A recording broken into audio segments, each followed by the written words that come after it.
আপনি এই রোজাদার ব্যক্তি যারা আমরা আজকে রোজা রাখছি তার পাশে গিয়ে আল্লাহর সামনে বলবে, হে আল্লাহ, এই ব্যক্তি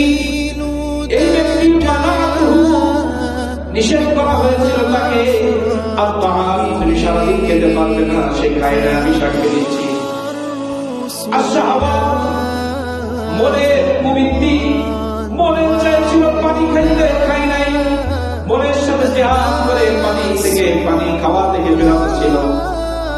মনের চাইছিল একটু চা খাওয়ার জন্য, মনের চাইছিল একটু খানা খাওয়ার জন্য, কিন্তু মনের সাথে জিহাদ করে সে খায় নাই।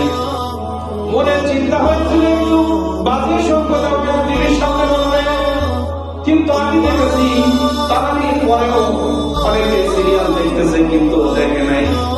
তারাবির পরেও ভারত পাকিস্তানের খেলা না দেখলে রাতের সেহেরিটা ভালো হবে না, বাথরুম ভালো হবে না, এজন্য অনেকে বসে যায়, এই বাদটা বসে নাই।